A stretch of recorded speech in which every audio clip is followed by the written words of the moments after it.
berjumpa kembali dengan saya, Bu Nike, dalam pelajaran Bahasa Indonesia kelas 7. Bagaimana kabar kalian hari ini? Semoga tetap sehat dan selalu semangat. Silahkan kalian persiapkan buku catatan, alat tulis, dan juga buku paket Bahasa Indonesia kelas 7. Selamat mengikuti pembelajaran.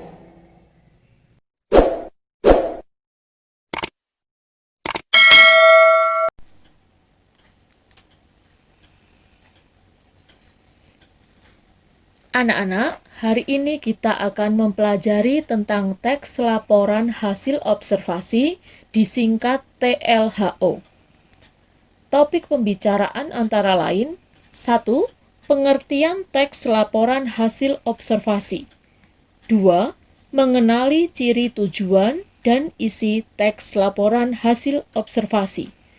3. Mengidentifikasi ciri bahasa teks laporan hasil observasi. Sebagai pemahaman awal, silahkan perhatikan video berikut ini.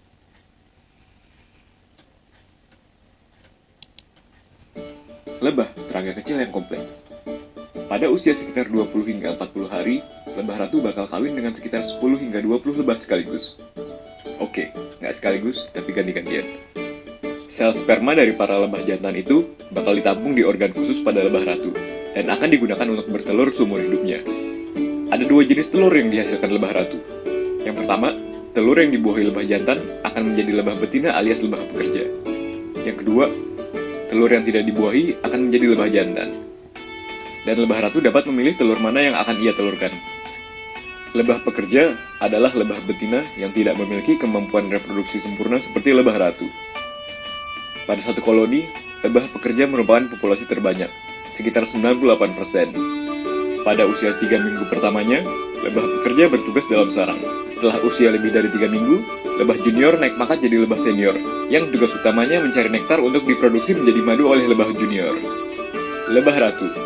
Kalau di negara lebah, dia ini presidennya. Kerjanya tinggal nyuruh-nyuruh doang sama bertelur. Apa sih yang spesial dari lebah ratu ini dibanding lebah betina lainnya? Gak ada. Nah, terus gimana cara lebah betina bisa jadi lebah ratu? Beda dengan sistem politik negara kita yang milih pemimpin lewat pemilu, di negara lebah mereka punya cara spesial untuk milih pemimpinnya, yaitu dengan cara ngasal. Iya, ngasal. Oke, jadi gini. Ada 3 situasi yang bikin warga negara lebah ini ngerasa perlu punya ratu baru. Yang pertama, rakyat lebah ngerasa ratu yang sekarang sudah tua dan sakit-sakitan. Yang kedua, ratu lebah ngilang, entah kabur, diculik, atau nyasar. Yang ketiga, rakyat lebah pengen merdeka dan punya negara sendiri, sehingga pisah dari koloni yang sekarang. Terus kalau ada kejadian kayak gitu, para lebah pekerja bakal milih telur betina secara random buat dijadiin ratu mereka yang baru. Nah, telur itu lalu dipindahin ke sel khusus yang emang udah disiapin buat calon lebah ratu. Nah, di sini perbedaannya. Larva dari lebah ratu diberi makanan khusus, yaitu royal jelly, sehingga dapat tumbuh dengan cepat dan akhirnya menjadi ratu. Oke, mungkin kamu bertanya-tanya, terus kalau semua yang kerja itu betina, si lebah jantan pada ngapain? Cuma ada satu fungsi dari hidup lebah jantan, yaitu buat kawin dengan ratu. Asik? Tunggu dulu. Lebah jantan yang berhasil kawin dengan ratu bakal langsung mati setelah selesai kawin. Keras. Kayak yang dibahas tadi, lebah jantan lahir dari telur lebah ratu yang tidak dibuahi oleh lebah jantan. Ini berarti lebah jantan cuma punya ibu, tapi mereka nggak punya bapak. Tapi mereka pasti punya kakek. Nah, ribet kan? Oke, awalnya kami pengen membuat video animasi tentang proses pembuatan madu. Tapi pas lagi riset, kita nemuin bahwa kehidupan lebah menarik juga buat dibahas. Tapi kedepannya mungkin kami bakal bikin juga animasi proses produksi madu dari si lebah ini. Thanks sudah nonton, jangan lupa like dan subscribe channel kita. Sampai jumpa di animasi selanjutnya. Ciao! Nah, anak-anak, itu tadi merupakan salah satu contoh laporan hasil observasi. Apa pengertian teks laporan hasil observasi?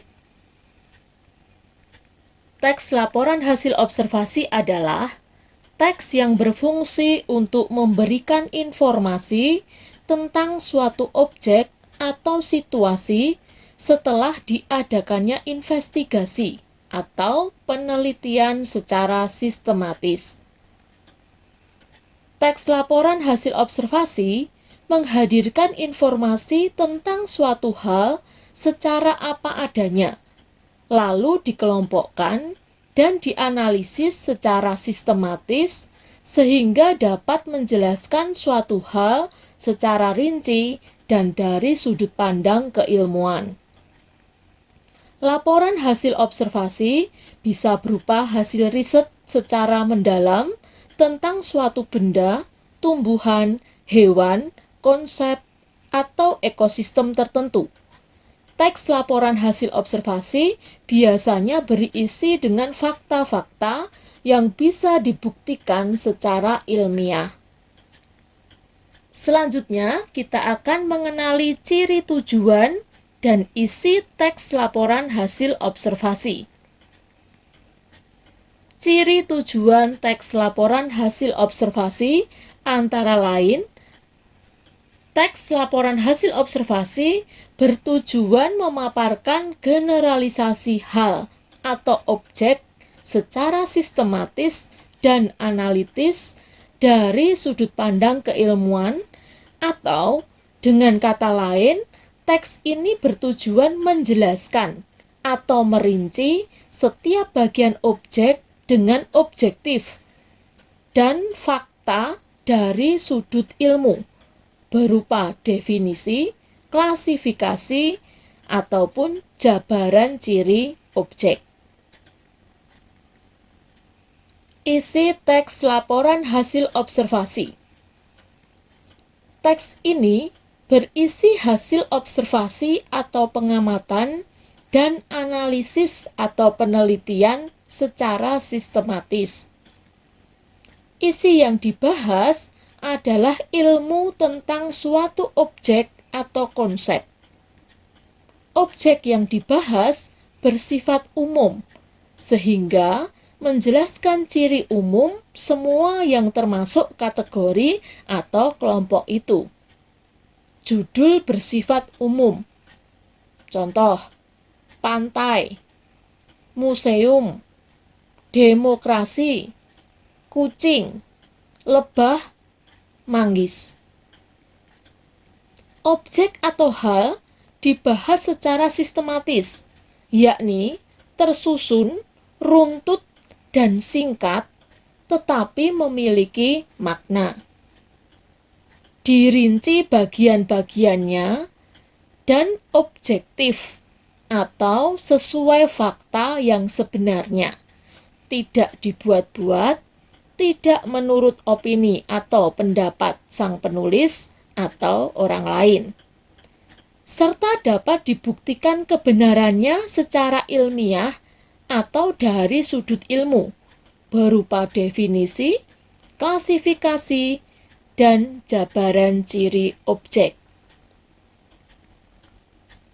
Isi harus memberikan sebuah informasi yang mudah dipahami oleh pembaca.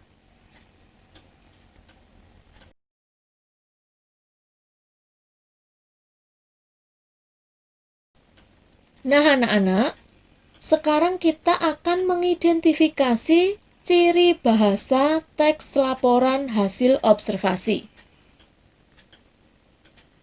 Ciri bahasa teks laporan hasil observasi.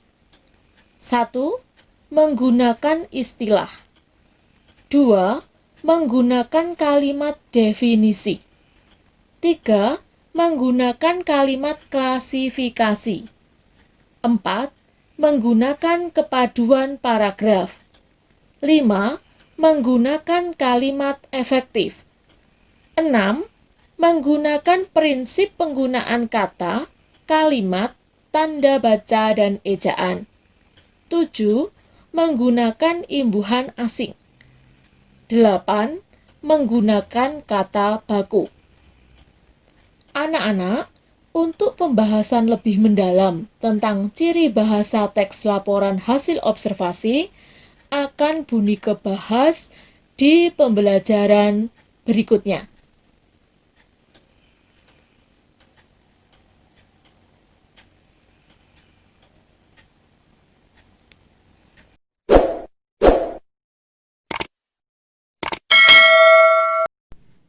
anak-anak, demikian tadi pembelajaran hari ini. Sampai jumpa lagi di pembelajaran berikutnya. Tetap semangat dan jaga kesehatan. Tuhan memberkati.